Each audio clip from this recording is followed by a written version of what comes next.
12வது, ஒன்றிய மாநில உறவுகள் குறித்து ஆராய தமிழ்நாடு அரசால் அமைக்கப்பட்ட நீதியரசர் குரியன் ஜோசப் தலைமையிலான அறிக்கையை நாடு முழுவதும் விவாதப் பொருளாக்கி மாநில அரசுகளின் உரிமைகளை நிலைநாட்டும் அனைத்து நடவடிக்கைகளையும் மேற்கொள்வோம். 13வது, சுய உதவிக்குழு உறுப்பினராக இருக்கும் பெண்கள் தொழில் முனைவராக முன்னேறிடும் வகையில் பிணை எதுவுமின்றி 5 லட்சம் ரூபாய் வரை மானியத்துடன் வங்கிக் கடன் உதவி வழங்கப்படும்.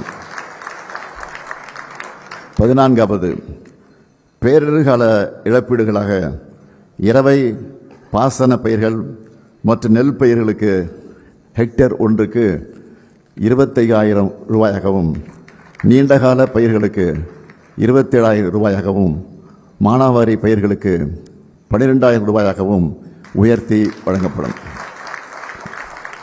15வது, மாவட்டங்கள் முதல் வட்டங்கள் வரையிலான அரசு மருத்துவமனைகளில் டயாலிசிஸ் சிகிச்சைக்கான கருவிகள் 2 மடங்காக்கப்படும்.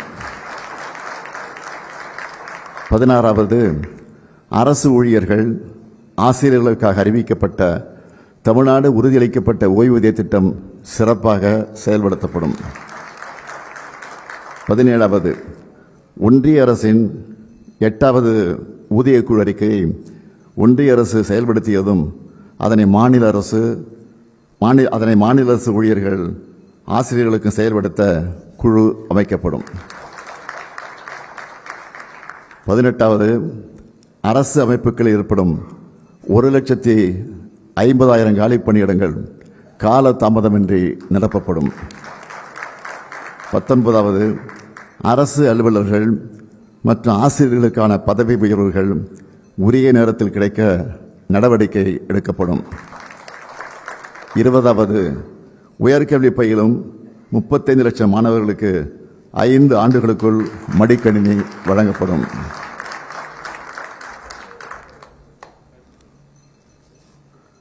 21வது, உயர்கல்வி முடித்த 5 லட்சம் இளைஞர்கள் வேலைவாய்ப்பு பெறும் வகையில் நான் முதல்வன் திட்டத்தில் ரூபாய் 1,500 மாத உதவித் தொகையோடு 6 மாதம் பயிற்சி வழங்கப்படும். 22வது, புதிதாக 2 லட்சம் வேலைவாய்ப்புகளை உருவாக்கிடும் வகையில் 2030ஆம் ஆண்டிற்குள் ஒவ்வொரு மாவட்டத்திலும் நியோ டைடல் பூங்காக்கள், நகரங்களிலும் தேவைப்படும் இடங்களில் முழு அளவிலான தொழில்நுட்ப பூங்காக்கள் அமைக்கப்படும். 23வது, 18 லட்சம் கோடி ரூபாய் அந்நிய முதலீடு ஈர்க்கப்பட்டு அதன் மூலம் 50 லட்சம் இளைஞர்களுக்கு வேலைவாய்ப்புகள் உருவாக்கப்படும்.